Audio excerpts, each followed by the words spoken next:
Hello and welcome to the Ice Guys, brought to you by the Hockey Podcast Network. This is the show that takes you into the world of the National Hockey League. Every game, every day, from a sports betting perspective, with pro handicappers Alex B. Smith and veteran sports writer Jimmy Murphy. And now, here's your host, Ian Cameron. Welcome to the Ice Guys, presented by the Hockey Podcast Network. Wednesday, October 27th, Ian Cameron, Andrew McInnis, and we'll have Jimmy Murphy momentarily as well. Alex will be back with us tomorrow, ready to break down a Wednesday NHL card with 5 games on tap. Some interesting matchups, definitely some interesting situations involving a couple of these teams as well tonight, which we'll get into during the course of the show. First, though, let's look back on Tuesday night's action. We like to do that when we have a shorter card to break down. We'll take a peek back at what happened the night before. And when you look at the games that took place last night in the NHL, certainly some interesting results across the board on that Tuesday slate. In the late night hours, we had 3 fascinating games. I'm going to start with just a crazy wild finish in Anaheim last night. The Anaheim Ducks were up 3-2, and then they basically thought, I think, the hockey game lasted 58 minutes instead of 60 minutes.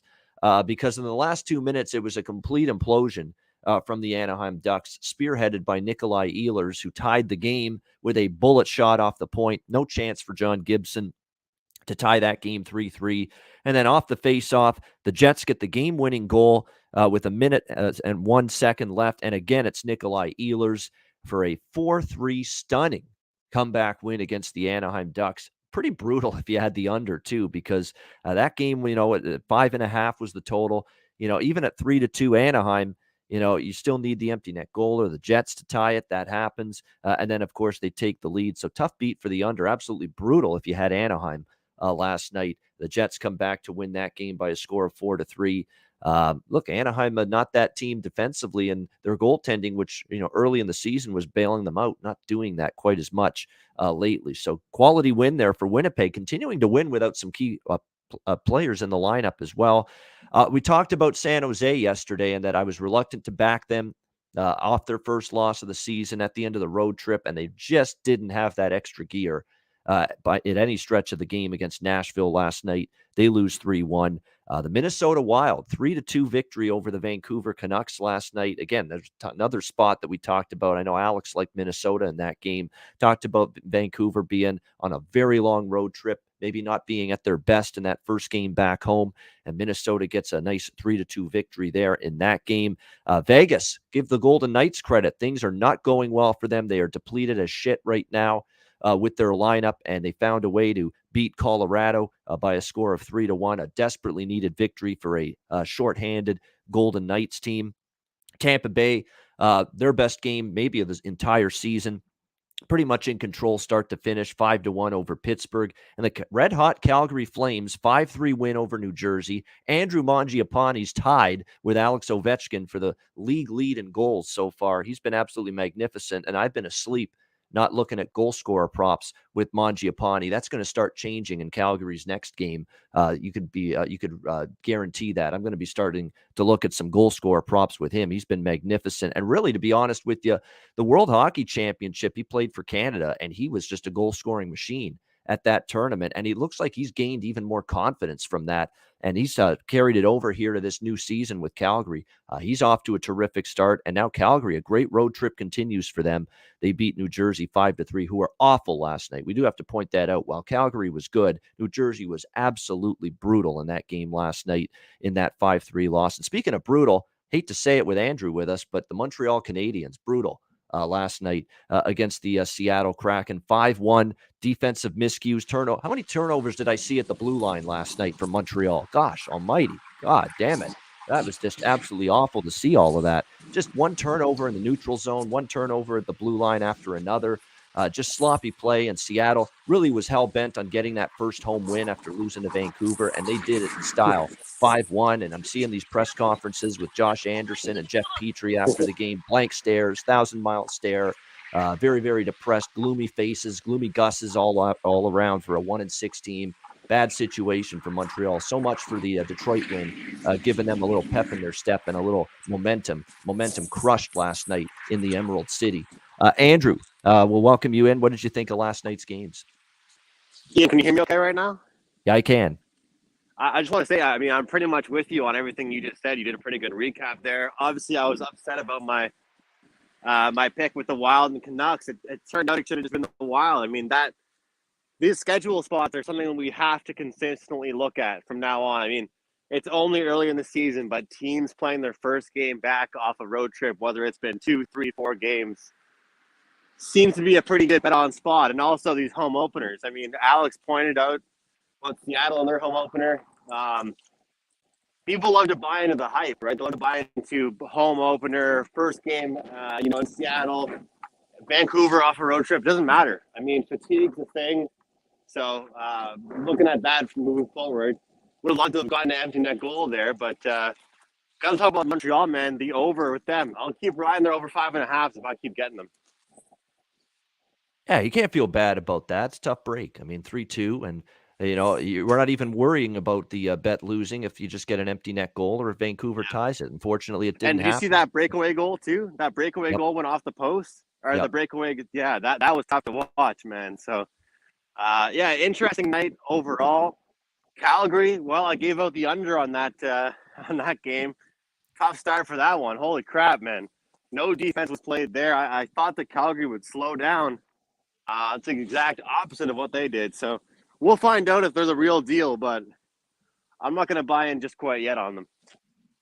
Yeah, I mean, New Jersey was absolutely brutal, too, last night. The performance was terrible. The Nico Dawes was put in a tough spot. I mean, you could say that he could have played better in net, but the team in front of him wasn't very good. I actually thought Wedgwood battled pretty good. I thought he played actually relatively well after he came into the game, but too little, too late. You can't dig yourself that kind of hole against the Calgary Flames and expect to come out of it. But interesting night of hockey last night, and we'll see what we can get here for Wednesday night. And speaking of Wednesday night, we'll turn the page now toward tonight's action. We'll start with the Detroit Red Wings taking on the Washington Capitals. We've got Washington minus 200, home favorites, 6 the total here, shaded to the over in this one. You've got the Capitals, certainly a team that coming off a pretty wild game, to be honest with you, against the Detroit Red Wings in their last game, against Ottawa, I should say, in their last game, 7-5 victory in favor of the Capitals, bouncing back, I guess you could say, from the overtime loss against Calgary, but pretty sloppy performance overall from Washington. We'll see if they try to clean it up a little bit here tonight against Detroit. Detroit losing to Montreal 6-1, but rallying back for a 6-3 win against the still winless Chicago Blackhawks, and we'll talk about them in just a little bit.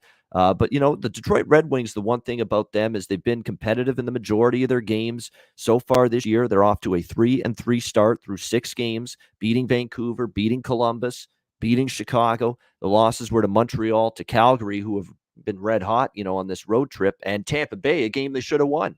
They were up 6-3 in the third period, lost 7-6. It is a team that works really hard. I've noticed that about Detroit. They don't always play well. That's always a bit of a concern for them, is obviously a lot of times the team they're up against has a little bit more depth up front, a little bit more sturdy defenders in terms of 1 through 6 on the blue line. But nevertheless, you get usually a pretty solid effort from this Detroit team most nights. The money's come in here on Washington. Already they were laying a pretty significant price, and now they're up to minus 200 or so here in this game. Seems like it could be a little bit rich. This is one of those spots where I'm always tempted to maybe give Detroit a look, and I think I'll probably look toward the Red Wings here just for a small bet here, because we have seen instances where Washington, sometimes against inferior competition, it's like they just look to do enough to win the game. It's not always a consistent, strong 60-minute effort, and we've seen that on a couple of occasions from the Capitals. The Calgary game's a perfect example.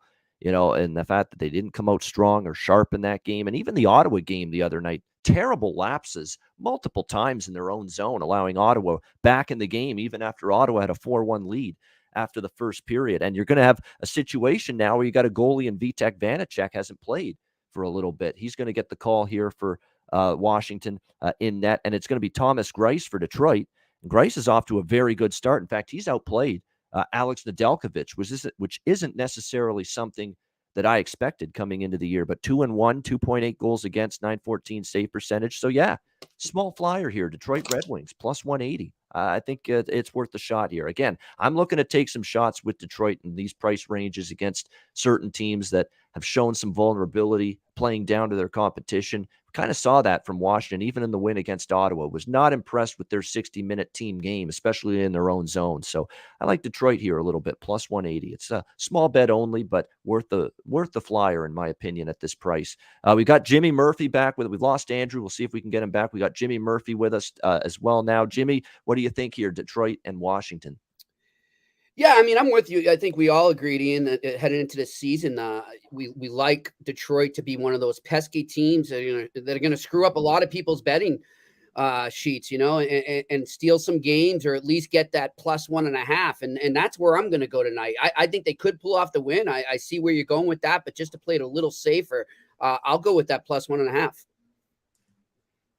And you can get, by the way, plus 1.5 goals at minus 130. So you don't have to lay that much with Detroit, the plus 1.5 goals on the puck line. We got Andrew back. Andrew, any thoughts, Detroit and Washington? Looking towards the over. I just love the way that the Capitals are flowing right now. It's hard to imagine they'll slow down scoring against the Detroit team that, they've had some decent goaltending. I think they're going to be put in a lot of spots where they're going to get lots of shots on goal against. But they're the opposite of a slow-paced team. They're not going to play a quote-for-quote along the boards style of hockey. It's going to be open ice, out there on the pond in the middle of December type of hockey. So I think both these teams will flourish under that style, and I'm looking towards the over. So not a big play by any means, but that's where my head is in this game.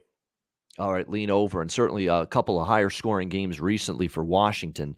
No question about that. They have been definitely not defensively all that sharp, and I'm not that surprised by it. They're going to have some nights like there are good defensive games where New Jersey who haven't been able to score consistently, but they gave up 3 to Colorado, so they've had some rough defensive nights, and of course the last 2 they give up 4 to Calgary and they give up 5 to Ottawa. So definitely struggling a little at the back end, and Detroit also over in their last 2 games have cashed in their last 2 games as well. Boston and Florida. We've got Florida minus 130 home favorites, 5.5, 6 the total. So make sure you shop around here in terms of where this total is right now in this one. If you like 5.5, if you like the over, get 5.5. If you like the under, get 6. You should be able to. Very important to have multiple accounts open to you. Very interesting game. I'll say this right now off the top. Florida or pass for this better. There's no way I'm going against this Panthers team. There's just no way with how they're playing. They've been outstanding so far. I think for as long as they stay undefeated, they will go balls to the wall to keep that undefeated start to the season going. There's no question. Got a little interesting down the stretch against Arizona, but look, you're playing a very weak team. You had a 4-1 lead. I think he kind of fell asleep with that lead the other night. You can forgive Florida for that. Still playing some terrific hockey. We know this team is offensively capable. Of course we know that. Sam Bennett's been outstanding. And by the way, Sam Bennett goal scorer props are something to look at right now. 4 goals for him already this season. And the difference between the Sam Bennett with the Calgary Flames before he got dealt and the Sam Bennett since he's arrived here in South Florida, it's been a major difference. Sam Bennett's been rolling. I'd look at him at a goal scorer prop tonight. I keep mentioning Aaron Ekblad, by the way, in terms of his shots on goal prop. They keep pricing this thing at 2.5, and every single game he seems to be at least getting to 3 shots on goal. Let's see if there's an adjustment here. No, there isn't. It's still 2.5. This is amazing. This is one of the best bets going right now. Aaron Ekblad over shots on goal. They keep pricing this thing at 2.5, and he's getting 3 minimum in the majority of games right now for the Florida Panthers. They don't get I don't think people understand that. That's the beauty of those props, though, Ian. They can't watch them all. They can't keep track. They can't. And look, he shoots a lot. He's a high volume for a defenseman for on the point. He's a high volume shooter. I mean, he is going to shoot the puck a lot. We've seen that already. He's had games with 5 or 6 shots on goal this season as well. So definitely liking that Aaron Ekblad over 2.5 shots on goal props. So I would only look to Florida. Boston's been good. Look, Boston's off to a nice start themselves. They've still only lost, the 1 game this year, 3-1 start. The win over San Jose on Sunday. They beat Buffalo. They beat Dallas. However, they haven't played anybody close to as good, in my opinion, as the Florida Panthers. And the one loss was against Philly 6-3. Here's the one thing that's making me reluctant, though. We know what it is. It's the elephant in the room. It's the Joel Quenneville situation. You know, he addressed it to the media this morning and said, you know what, I'm not going to make any comment until I meet with the commissioner, Gary Bettman, which is going to happen tomorrow in New York City. How does the dressing room feel about this? Does it impact the way they come out? Does it impact their focus? Does it impact the way they perform tonight? I'd like to think no. I'd like to think no. They're 6-0. Why would you want to lose tonight? Why would you want to let this distract you? Why? You're off to a great start. You're looking to maintain this undefeated streak.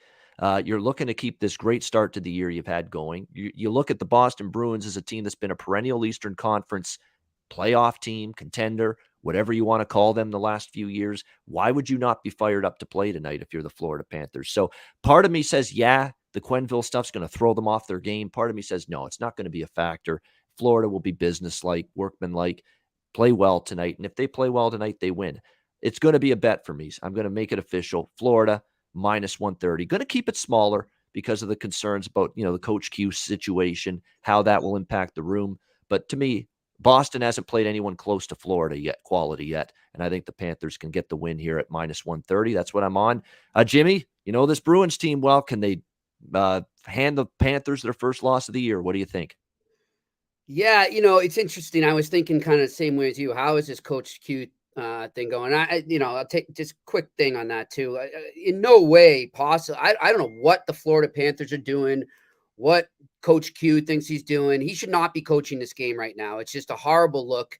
And the fact too that he doubled down on what he said in July after the report contradicted what he said.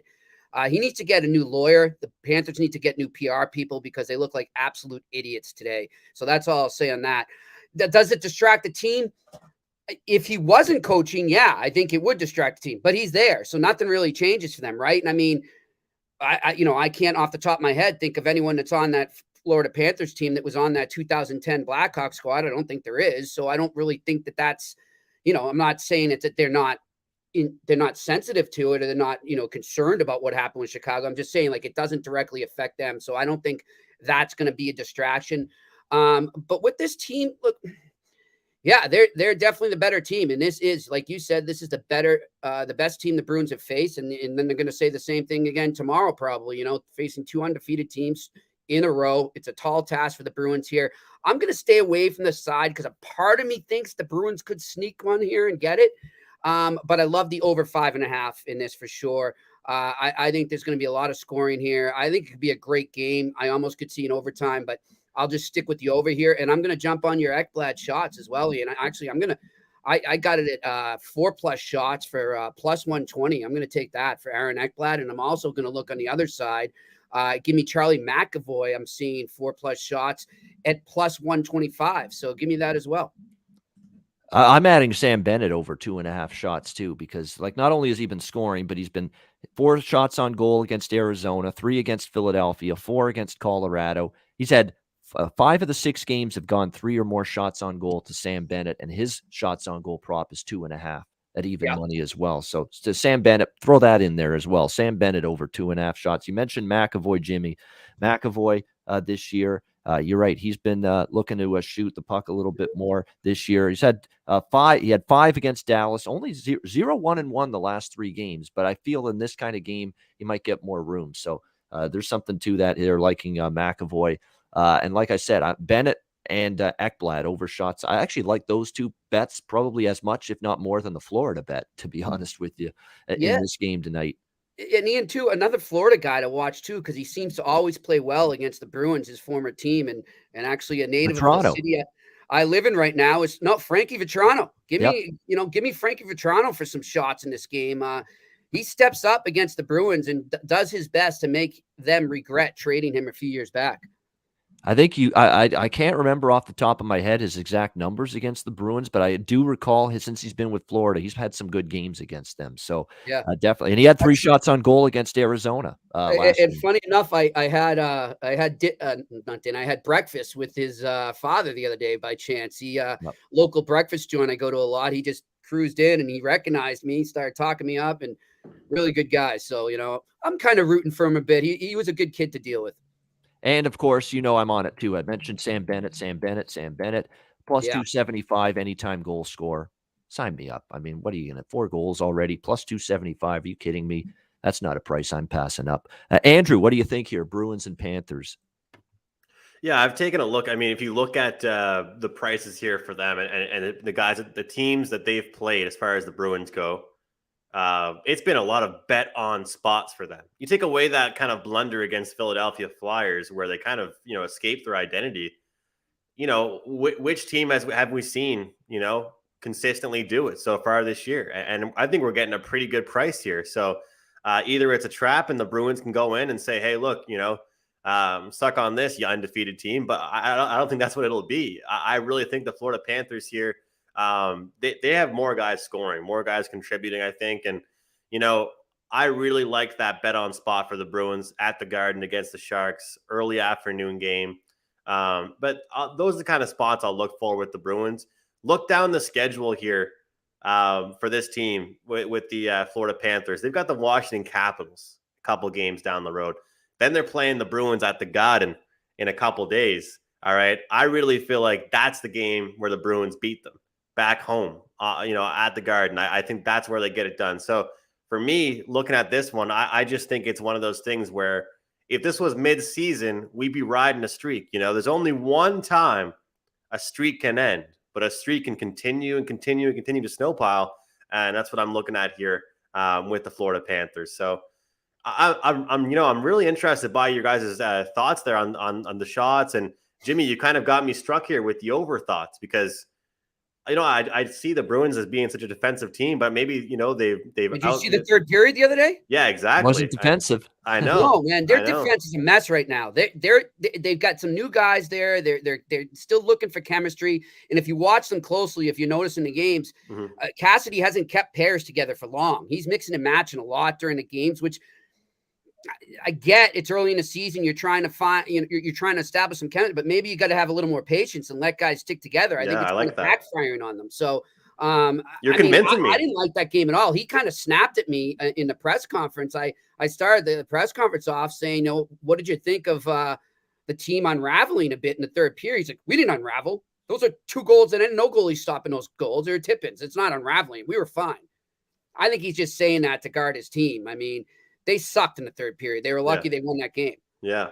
Yeah, it's interesting. You're convincing me right now. And obviously now they're playing a Florida team that, to Ian's point, I think it's a really good point that he made where we might not see a flat spot until they lose a game.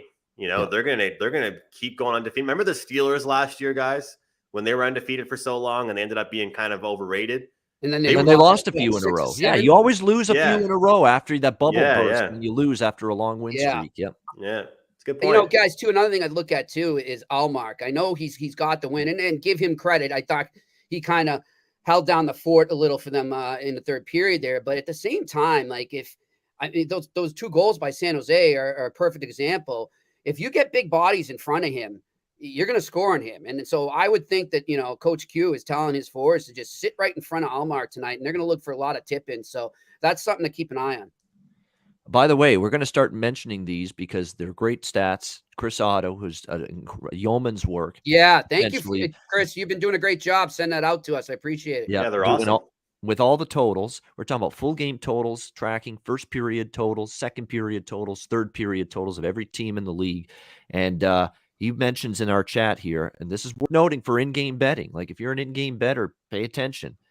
If you followed Chris on Twitter and you saw him, you mentioned something about Minnesota was 5-0 to the over in the second period of their games this season, and that was another over in the second period with Minnesota last night in their game against Vancouver. So that's 6-0 now for Minnesota games over the total in the second period. Chris mentioned that, and Chris in this Boston-Florida game has mentioned that the third period over for Boston and Florida are both 9-1 this season combined. 9-1 to the third period over this year, and Florida is 5-1 to the over in the second period this season. So there you go. Second period goals, third period goals. If maybe the game starts slowly for whatever reason, we get a scoreless or a 1-0 first period, hop in maybe on a second period and a third period over. Yeah. Maybe it'll open up. And even if it doesn't, you've got those team trends in terms of totals with both Boston and Florida in the second and third period to point you in the direction that maybe things open up later in the game. And what's great about those that Chris does is that it's literally a trend. It's going to come and go. and his chart being updated every single day. And just to echo what Jimmy was saying, it's such great work. I think that it really gives us the opportunity to double check in on this team, see how they're doing here, how they're doing there. Jimmy will say more than anybody. I mean, he's around these guys. People look at these athletes and celebrities like they're a different type of human beings. They're just like us. They go out for beers, they hang with their buds, and they're creatures of habits. You know what I mean? So like, it's just one of those things. Some people literally have better second periods, better third periods, better first periods. So better hangovers. Yeah. Play better maybe when they're off a few drinks. Calgary has better hangovers apparently. Well, did you guys? I wasn't on the show yesterday. Did we mention that or no? No, we didn't get a chance. All right, we could tell them now. It's up to you, man. You're the messenger. Well, we can tell them. I mean, it's no big deal. They won, right? So, for those, I told these guys off the show that I was told by a Calgary source that after the Flames put a whooping on the Rangers, they ripped it up in Manhattan and had a good time, which, don't blame them. That's great team bonding. Go out and celebrate. And you kind of look at it. They're on a long road trip. Sometimes, they throw away that last game on the road and say, hey, whatever, it happens. We'll see what we can do. Maybe we'll catch our legs late in the game, and voila. So, I mean, they had their legs from the get-go. I mean, usually it's like, I look at San Jose, like we mentioned earlier, they start off slow when at the end of a road trip, and then they kind of get going as the team go. But credit to the Flames. I wish I could play that way when I'm hungover. Yeah, no doubt. No doubt. I mean, give them credit. If they were drinking, you wouldn't have noticed it watching them play on the ice last night. My gosh, I wish I could function that well in situations like that. But no, credit to the Flames for that. No question about that. I do want to mention, though, a couple of injury notes for it looks like Anton Lundell out for Florida tonight. Craig Smith out for the Bruins, and Nick Foligno, this poor guy, again, injuries marred him in Toronto the second half of the year last year, and here he is now on IR already this season for the Boston Bruins. You might want to, just so in case you guys didn't notice, the Bruins have moved Jack Studnicka into the second line center slot there, pushed Charlie Coyle over to the wing as a result of all these injuries and line shuffling. Interesting stuff there, and I can't find it. And I've looked a couple places. Studnicka to get an assist could be a very good bet. You might get some great value on that if you can find it somewhere. Yeah, that's true. I mean, those are the situations I love with props, Jimmy, is those guys that move up the lineup, and all of a sudden they're going to get more ice time, more opportunity, more chances, opportunity probably in an offensive role as well. And he had a great something camp. To keep in mind. Yep. This kid's on the rise. He's a guy. The only reason he had to go to the minors is just because of cap issues. But I knew once there was some injuries, this kid was going to be right back up there, and I hope he sticks. Yeah, there's no doubt, and he's going to get a solid opportunity tonight. And by the way, your boy Frank Vetrano's plus 350 to score a goal tonight in this game. There you go. Might be sprinkling on that. Jimmy certainly might be. Toronto. Jimmy's really convincing me here on the over. He's got the hamster wheels rolling in my head right now because I'm, what you guys said is true. The way that third period ended, I guess I was so caught up in being happy that they just won my bet for me, Jimmy, that I wasn't really concerned about what was going on the other side for them. But maybe maybe the times have changed, eh? Maybe the Bruins are going to be an over team this year. Who knows? I know. Well, it's like we've been saying on the show, got to use the eye test these days, Yep. You took San Jose against the Leafs the other day. That was an eye test bet. Yep. I bet you probably didn't think before the season started you'd be lining up to do that, but no. Yeah, we'll get to the Leafs later too. Eh? We'll get to them right now, in fact, because they are playing. All right, what a segue! There we go. It is a segue indeed. We didn't script this either. All right, just so you people know, we did not script that. Well, it was just up in the rotation order that the next game on our betting slate for this Wednesday night card is indeed the Toronto Maple Leafs and the Chicago Blackhawks. Toronto, they opened minus 150, so I thought, that's a fair price. Now it's minus 190 to minus 200 with the Leafs on the road. 6 the total in this game. It seems like a lot of people love Toronto, and I can see why. I do, but I don't know now if I'm interested at this price. I mean, we're talking for a team that's, lost 3 in a row. It's found ways to lose. I thought they played a lot better against Carolina than they did against Philly, but it still wasn't enough.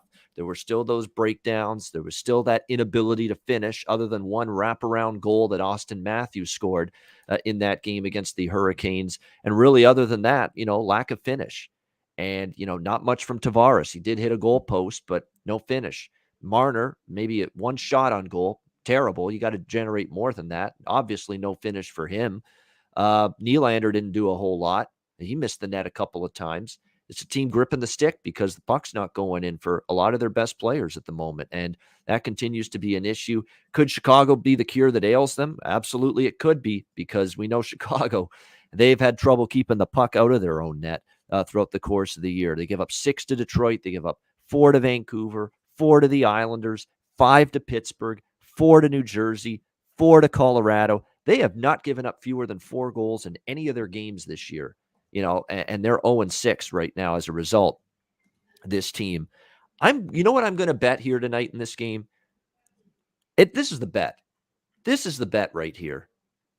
And yeah, I know we're talking the Leafs, and I've got a bank on them to score, but I'd rather do this than regulation at -200, which to me, even though the Leafs the Chicago is winless, and they're out of sorts. They've got obviously the issues that were revealed yesterday regarding the investigation regarding Aldrich and the sexual assault offender.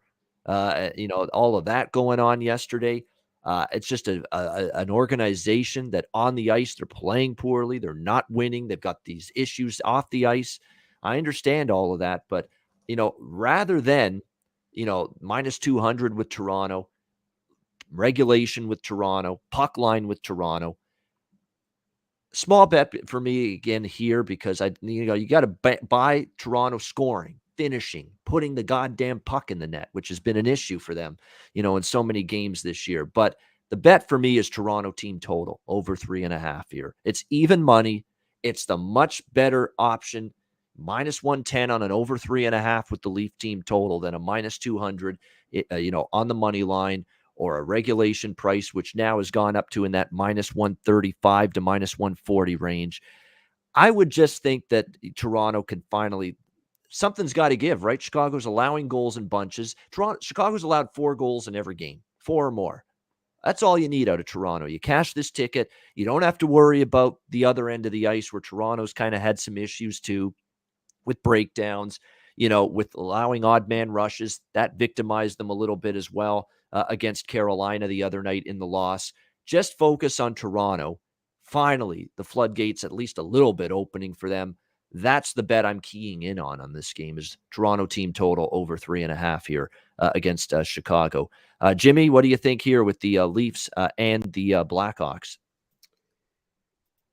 You got me? All right. Yeah, guys, I love the over-under in this, and I'm going way over. I think there's going to be a lot of goals in this. 2 teams with a lot of built-up frustration. They might just let it all come out tonight. I could see an overtime maybe in this as well. I mean, these are 2 desperate teams with all the drama going on around them, both for totally different reasons for each team. But I think we're going to see a high-scoring game here. Might even be enticed to do a draw. But for now, I'm just going to stick with the over. And look, I know we laugh at the Leafs and everything, but a part of me feels for them, man. I want to see them get it right. I want to see them at least get on the right track here and start to win some games because, man, it is bad there right now. Like that, I'm hearing things right now, guys. It could happen soon with the Leafs that would shock you. So they better get their act together in this game, because there could be some changes soon. Yeah, you could say it both ways too, because Chicago's obviously had a brutal start, 0-6. We know the changes are coming now in Chicago. Yeah, no doubt. And Toronto, there could be some. So that's what I'm looking at here. And look, I haven't been afraid to fade Toronto during this stretch. I took Carolina the other night, best bet on this show, Monday night with the Hurricanes. But look, there's a gulf of difference right now, Carolina to Chicago at this point in time, especially defensively, goaltending, defensively. The whole bit. I know it's going to be Kevin Lankinen in net for Chicago. Toronto hasn't confirmed who it's going to be, but I would expect it to be Jack Campbell here tonight in this game. It's hard to fault him. I think the second goal where Steven Lorentz scored, and he just basically outmuscled Rasmus Sandin in front of the net for the puck. And I think that one he could have had, but other than that, I don't think he could have done much with the other goals Carolina scored the other night. So this is the bet for me. It's just Toronto, because their spirits are. I saw Montreal lose to Seattle last night. They looked like someone died, on the team after that loss. I did not see that from Toronto after the loss to Carolina. They're still, because they actually played a good third period. They were peppering Anderson. They had good chances in net, and it just wasn't going in. And, there's elements of their game that are working, that are there for Toronto. And you would think this is now a team you're facing. It's given up 4 goals minimum in every game. So to me, that's the bet. Team total over 3.5. If it loses, so be it. But I know I'm getting the best of it. I'm getting a Toronto team that's going to be ornery tonight, desperate, urgent, a bad defensive team on the other side, a team that's also depleted to shit. No Kane, no Taves. They're going to end up with a bunch of key guys out tonight for this Blackhawks team. No Jonathan Taves, no Patrick Kane. So that's going to be critical for them. I think this should be a spot for Toronto to finally. You bring up Montreal and if there. They don't, they're in trouble. You bring up Montreal there. It's funny you say that, Ian, because we were just talking about the Flames tying one on in New York City. Well, I don't know if you guys saw the story on Montreal Hockey Now or saw the stuff. I did. Twitter. You know, that the Canadians went out and had a good time on Monday Night Football in Seattle the night before that game. I mean, Matthew Perreault was double fisting tall boys at the game. Maybe that's the case where the hangover did set in and backfire. They were at the Seahawks game. Yeah, they were at the Seahawks game. Yeah, they were having a good time for sure. Yeah, no doubt. So I lean to the over. I'll probably sprinkle on that over 6 as well. Yeah. But I like the Toronto team total. And guys, too, as far as the Blackhawks go, I know, I didn't get to talk about much what happened there, and I'm not going to get into it. I mean, it goes without saying how disgusting everything is that's happened there. Yeah. But I can tell you right now that Eddie Enzo is a guy that I would bet money on him right now to become their next president of hockey operations. Just keep that in mind. Yeah, keep that in mind indeed. So the days in the booth might be coming to an end soon if that comes to fruition for Eddie Olczyk. We'll have to wait and see. Andrew, I know this team has been one you've been involved with a lot this year in terms of their game. Sides, totals, you name it. Some good results, some bad results, some frustrating results. What do you think here tonight, Leafs Blackhawks? Yeah, I mean, first of all, just for the viewers out there, I'll make it very clear. A lot of people out there don't think that I've bet on Toronto that much or think they're that good of a team or have good players. Look, some of it last year, the stuff during the playoffs on Twitter or the stuff that I tweet out now, it's just showing some personality. It's just some fun stuff on Twitter. I'm a Habs fan. Everybody gets after me about the Habs. Last year, I heard that they were going to get swept. It's just fun banter and being a fan. And when people are constantly looking at you to give picks or getting mad at a loser or celebrating a winner, they kind of forget that I'm just a fan too. And just like when the Habs are playing the Bruins, Jimmy and I will joke around.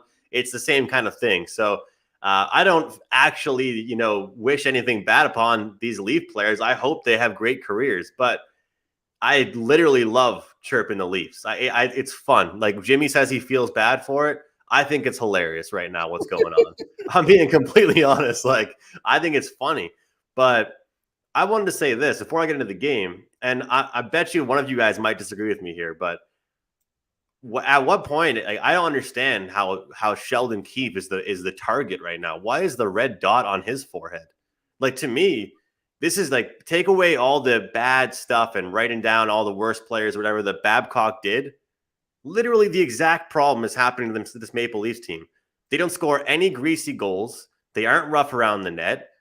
They barely even want to snow shower the goaltender. They're so scared, to get pushed after doing that. How can Sheldon Keefe be responsible for the team that he was given and for the contracts that were given to these players? And all I'm hearing from Leaf supporters now, and even media members for the Leafs, well, let's not forget COVID happened. Couldn't have predicted that happening to the salary cap. Well, I think every other team, managed. I think all of the other teams are doing okay under this current salary cap. So I just wanted to say, I don't understand how there's blame. Sheldon Keefe has to go. Literally the same thing that it's pretty much going to be for the exact same thing that Mike Babcock was trying to instill. Scoring greasy goals, being tougher, mixing up the lines and all that stuff. I think Sheldon's realizing they have to do. And now all of a sudden he's going to get fired. I don't know. Sometimes it has to look bad upon the GM. And I just am kind of curious why we don't start seeing Kyle Dubas trending and we see Mitch Marner trending every night. That's just, I just find that blasphemous and it's not fair. So you will soon. Yeah.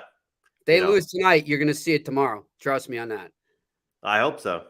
Just, you know how much money he paid John Tavares after the season he had? He might have deserved it then, but then looking at the future now, You know, this guy was a Hart Trophy nominee. Yeah, all at this one stuff point. was this all started before COVID. I don't know how anyone Yeah. could use COVID as an excuse. I mean, these salaries that they have right now are all before COVID. So Yeah. Well, they predicted a bump, right? Like 5 or 6 mil, they said, you know, in the salary cap. well, they So, should have signed him. If the salary cap was 100 million, I wouldn't have given those contracts to those yeah. guys. Yeah. Look, I'm on the full game over in this game. I'm not thinking twice too. about it. Yeah, I'm not thinking twice about it. Chicago's been a fun team to bet overs with, you know. And look, we've got you know, Fleury's on the bench tonight, and I feel bad for that guy. He even went to the Blackhawks, but he's, you know, too much of a just loves the game too much. Wanted to keep his career going, but the Maple Leafs, the expected goals for, we've talked about that ad nauseum. Nobody wants to hear us touch on that anymore. But one thing I will say, I was impressed, guys, with that third period. I was, you know, I don't care that the puck didn't go in the net. I was impressed. And if you play like that for a full 60 minutes or even 48 minutes or 43 minutes, you're going to probably win a hockey game, you know, and the way the Maple Leafs structured their cycling, the way they're putting pucks on net, the way they were battling, it just seemed to be, it was a little bit too late, you know? So I think we'll get some goals from them tonight. I'm looking at John Tavares to score a goal, plus 180, I think it was, that I locked in. Let me check what that number was. Plus 180, John Tavares to get a goal.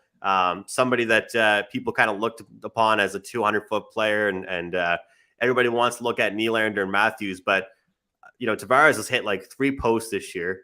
I say a greasy goal has to be scored, and it won't be from the outside. Tavares is known for these off-rebound tap-ins or getting the puck in the middle of the ice and off a pass. So plus 180 for him.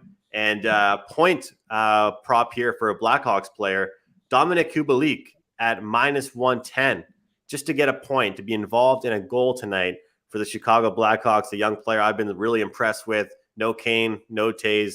Somebody has to step up here. And minus 110, guys, pretty good price, I thought, for Kubalik, just to get a point tonight. There you go. Looking at a couple of player props in this game, Andrew, as well.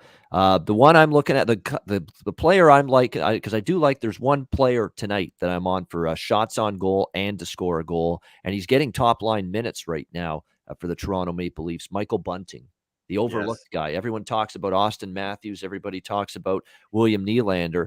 Well, here's Michael Bunting, who's actually scored 2 goals this year for the Leafs. Had a point on the Matthews goal the other night against Carolina.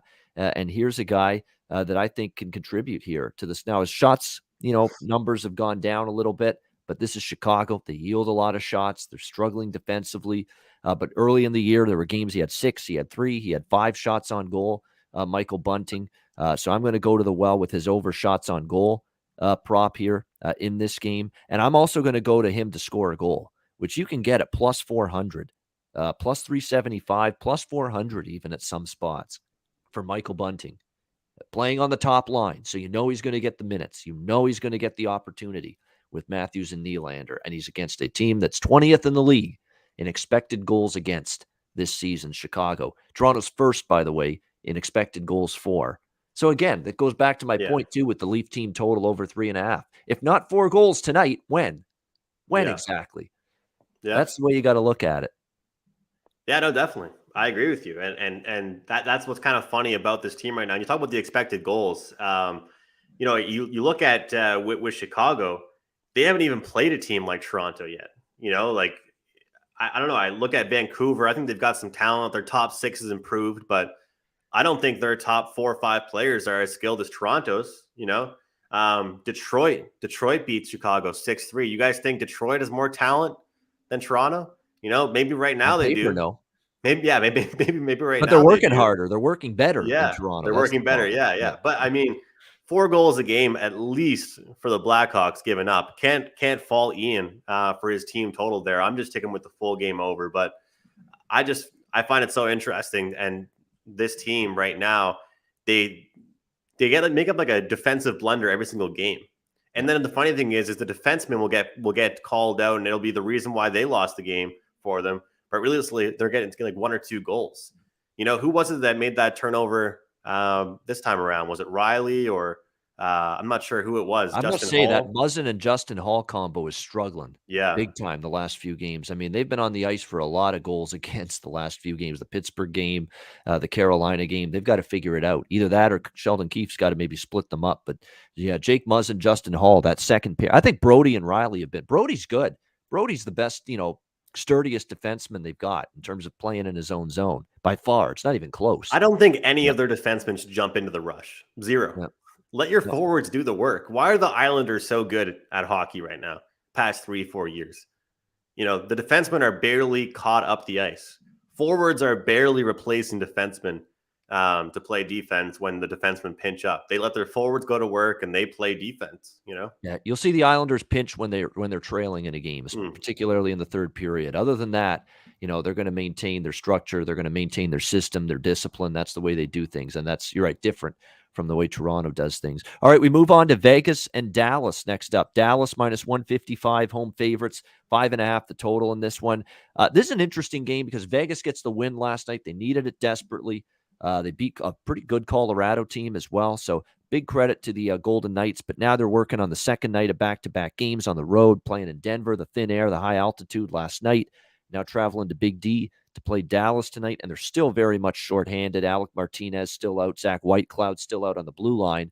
And then up front, Nolan Patrick, Alex Tuck, Matthias Janmark, Max Pacioretty, Mark Stone, still out for this team. And I worry about this, whereas you look at on the flip side here, going into this hockey game, you've got the Dallas Stars.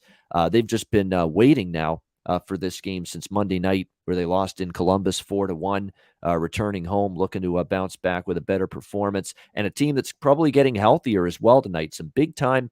First of all, John Klingberg's back on the blue line. He missed some time.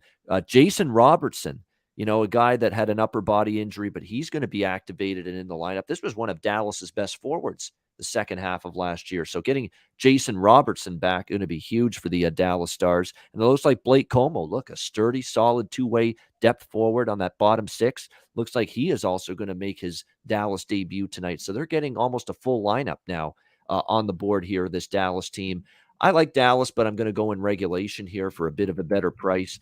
I've been fading Vegas last night. Finally, it didn't work out going against them. But even though you might think they got to win, they can get some momentum off that. It doesn't always work that way. Look at Montreal. They got to win, and then they lost the next game, didn't play well. I just think it's a tough spot.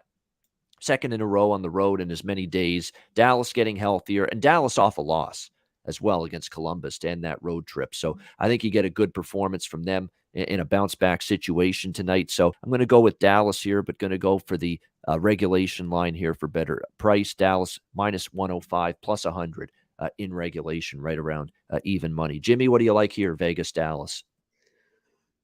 Guys, I'm going to go the other way here. Kind of in the line where we were talking about Florida. If they lose, we might want to go against them and fade them a bit, because sometimes that happens after a win streak. I think it's the same thing with a losing streak. I think sometimes they'll start to build off that. And look, let's face it, Vegas has been underachieving. I mean, they're a much better team than they've been playing like. I really think they're starting to feel it there, and beating that team last night is a big confidence builder. So give me Vegas as the underdogs here. All right, Vegas as the underdog here, plus 140. Yeah, that's possible. You could see Vegas get some momentum from. I lean to the under as well in this game. The only concern is that too. Yeah, and people are concerned about Laurent Brossoit being in. I'm not. Laurent Brossoit is a capable backup goalie. He had a nice season last year for Winnipeg, for the Jets, and now the Golden Knights have him to back up Robin Lehner. He'll get the start tonight on the back-to-back. He's a capable goalie. Holtby's going to be in for Dallas, and he's been very good this year. Give Braden Holtby a lot of credit. He's had a very good, it's Hudobin tonight for the Dallas Stars. My bad. Hudobin in net for them tonight. So I had 2 starts. Good numbers, though. 2.5 goals against, 9-10 save percentage. So Hudobin in net for Dallas. It'll be Brossoit for the Vegas Golden Knights. So we're on opposite sides, but look, Vegas could get some momentum from that. I just don't like this travel situation one bit, going from Denver to Dallas with a shorthanded team. So interesting to see how this one goes. We got Andrew with us too. Andrew, what do you think, Vegas, Dallas? Yeah, my initial thoughts here were very similar to Jimmy's. I look toward, and the numbers actually gone up. We've gotten it was like plus 110, 115, all the way up to plus 125 with the Knights. it's kind of it's a simple, like, kind of, I don't know if you call it a system really, but looking at a team like them that haven't been playing their best hockey and just kind of showing themselves like, yeah, we can get a win. We can play. And I think if that win last night wasn't against a team like Colorado, it wouldn't really mean as much to me. Like if they beat down like New Jersey, I would be like, all right, whatever. You know what I mean? But beating Colorado, sometimes you might call it a flat spot the next game after it. But in this spot, it's a hey, let's go, let's keep it going kind of spot. And the odds are there. The problem is, like you said, Dallas off a loss. And Dallas, the thing with them, for some reason, I actually really like the over in this game. And I probably won't get to the window with it just because it is Dallas. But I look at them off a loss, off a game where they didn't really bring anything to the table. I think they're a way better team at home. And I don't know, you look at this Vegas team, you might as well get some confidence now, and you're playing a team that I think is going to challenge you a lot less up and down the ice wise. So they're probably going to spend a hell of a lot more time in the Dallas offensive zone than they even did with Colorado. So it's still 5.5. I think this could potentially be the first over game for Dallas. Whether or not I get there or not, that's a whole different question. But I think that, a home away split, I'll be curious to see what that is at the end of the year, guys, for the Dallas Stars. I feel like they're a much better team at home. Yeah, Dallas is, and they're 4-1 against Vegas at home. The last 5 times they've hosted Vegas as well. It's just, and they got a full lineup finally, Dallas. So that's also what and by the way, Jason Robertson, we're going to hop on shots on goal and score a goal right away with this guy right away, because he was that good for Dallas. He was carrying them at times offensively in the second half last year. He's going to get top line role with this team. I'm looking at the lineup. He is going to be playing on the top line for the Dallas Stars right away. Doesn't matter that he missed 6 games. He's going to suit up on the top line tonight for them. So right away, you can see that Rick Bowness is going to give him that opportunity, playing with Rupe Hintz and Joe Pavelski for the Dallas Stars. Top line, he's going to get number 1 power play opportunity as well. So take advantage of it. This is a guy that was arguably their best forward for extended parts of the season last year. And you're going to be able to get him now at goal scorer props, shots on goal, all of that kind of thing. Definitely would be looking in that direction. Jason Robertson tonight for the Dallas Stars. Let me see what we can find here. Yeah, plus 200 right there. Anytime goal scorer. At DraftKings, by the way, is where you can find that. So definitely I'm getting involved in that for sure when you look at it. Let me see if shots on goal, if I can find it here. I'm sure they've got it for Robertson as well. Do they? Oh, they don't yet. So we'll wait on that. But definitely the goal scorer prop plus 200 for Jason Robertson tonight of the Dallas Stars.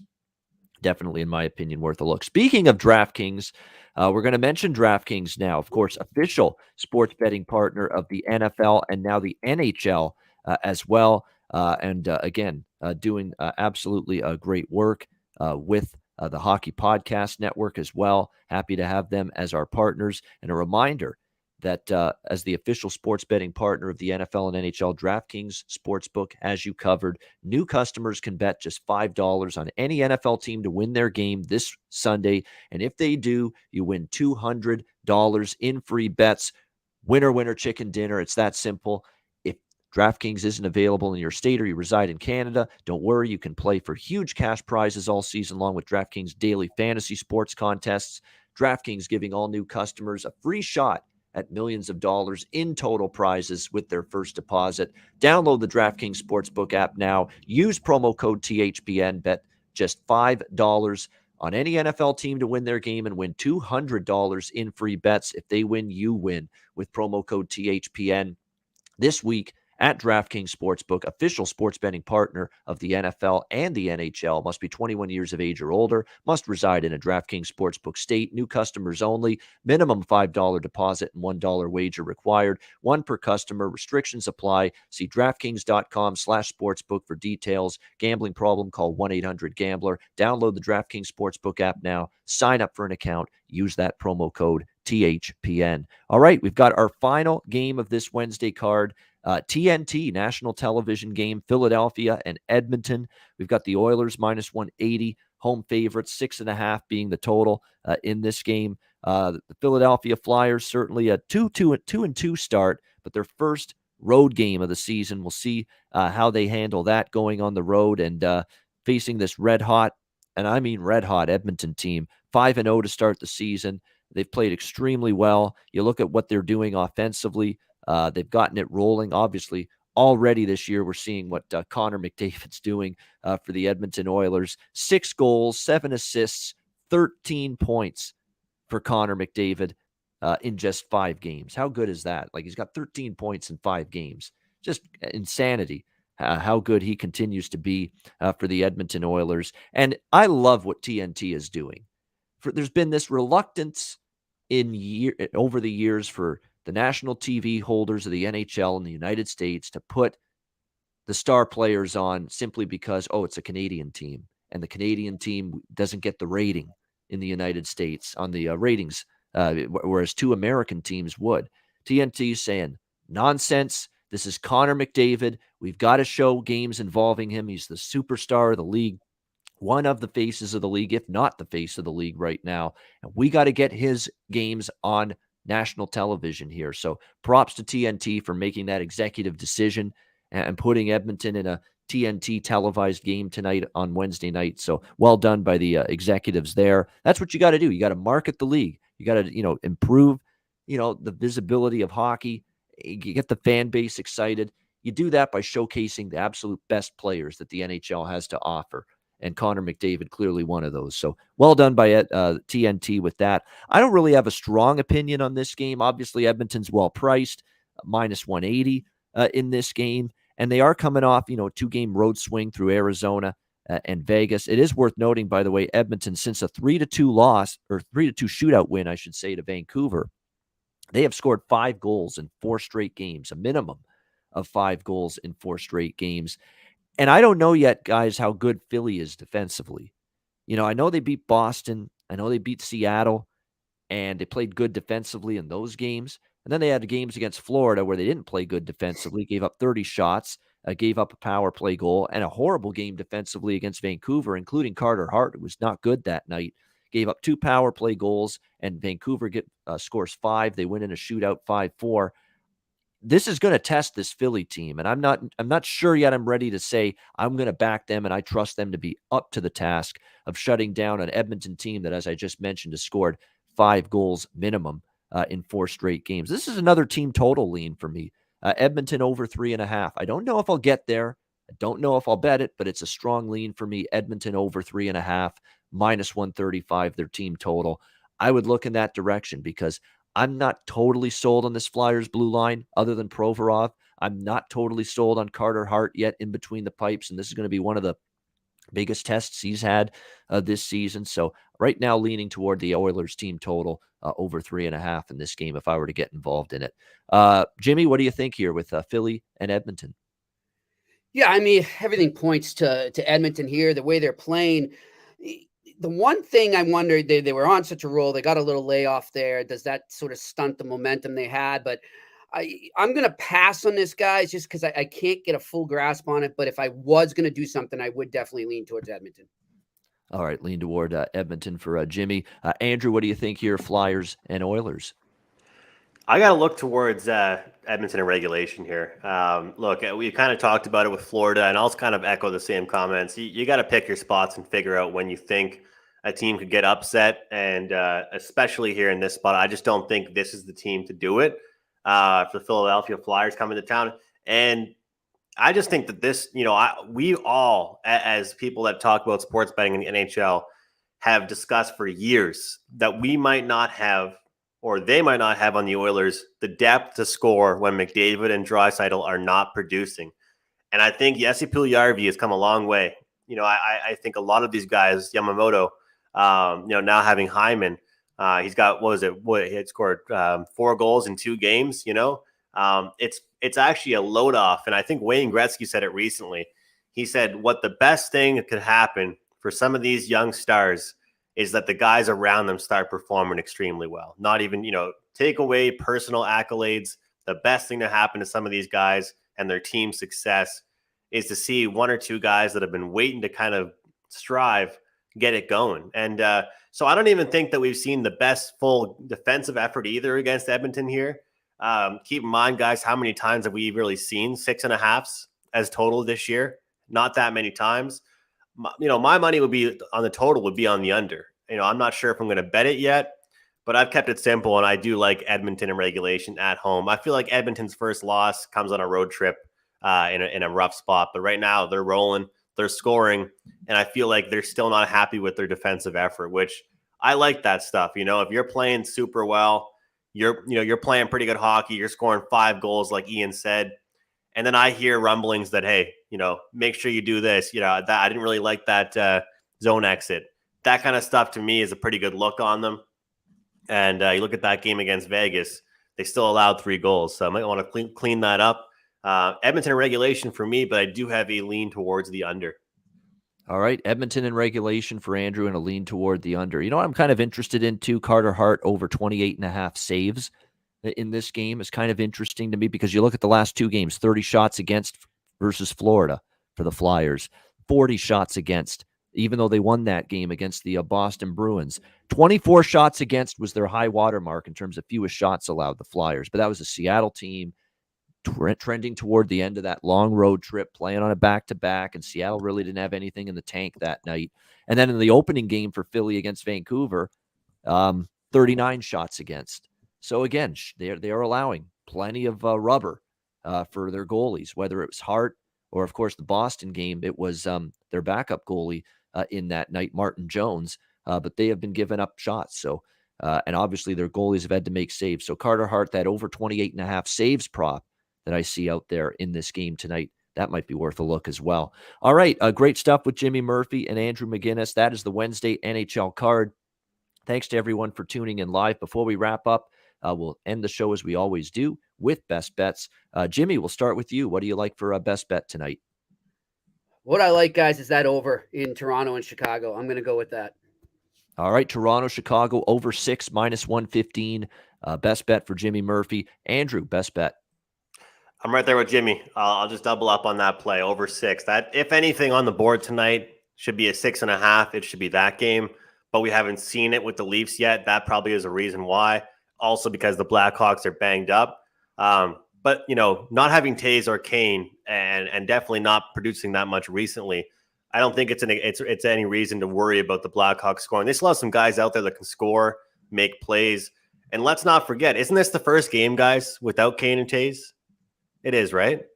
Yeah, Taves is out and Kane out. Yep. Yeah, so let's not forget what happens when teams, have some change like that. Let's not forget what Pittsburgh did with their half AHL roster. I think the Blackhawks contribute as well. So give me the over here. And I wanted to mention this is only available at certain spots. I'm trying to take a look here at DraftKings to see if we can find it. But I am on Mitch Marner over a half assist at minus 110. I'm going back to the well with this. Ian, you've been cashing some tickets with his shot prop. But players are who they are, boys. And this guy's a passer and a playmaker. And to get 1 assist to be involved in a play and a goal, I think he can do it. Look at that. For, assist prop on Jack Studnicka, by the way, says Jimmy Murphy as well. I'm trying to see that some books don't have him posted up there yet. Yeah, I didn't see it on Pinnacle. I'm trying to look for it. Yeah, so make sure you shop around. I know DraftKings has his goal scorer prop at plus 370. Ooh. For a guy that, as Jimmy mentioned, is going to be playing on the second line tonight, getting that It's extra. revved up. Yeah. I'm telling you guys, watch him tonight. Jack Studnicka. The assist props are actually very interesting. I wish the Nika had that on there. DraftKings has all the way down. They have Ekblad, Barkov, Marchand, Verhaeghe, McAvoy, Pasta, Huberdeau, Uyghur. Yeah, maybe as we get closer to game time, eh?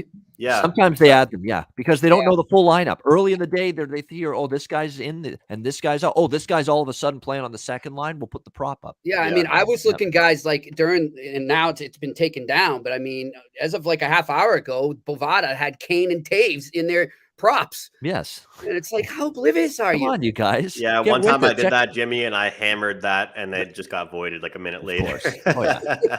We always think we're getting away with a fast one. Yeah, we always think we're getting away with a fast one, and it doesn't work out. They just void it when it's. I'll tell you guys, these assist props are super interesting. I always am amazed how like the betting world is growing, especially in hockey. Well, I think with hockey, they're kind of late to it, but it's kind of insane. Like, Brad Marchand, you could get him usually, what is it, minus 220 something to get a point, right? But then all of a sudden you turn that to get a point into just specifically an assist, and he's minus 105.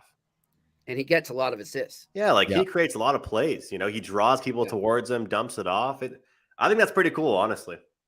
Yeah, it is. I mean, that's the thing. And again, the growing betting marketplace where you get more and more prop options, and it's in every sport, not just hockey. But yes, for hockey, I mean, you're seeing shots on goal, you're seeing assist props, you're seeing just so many different power play points, just points in general. I mean, like we mentioned, the shots on goal, goal score props that we've mentioned.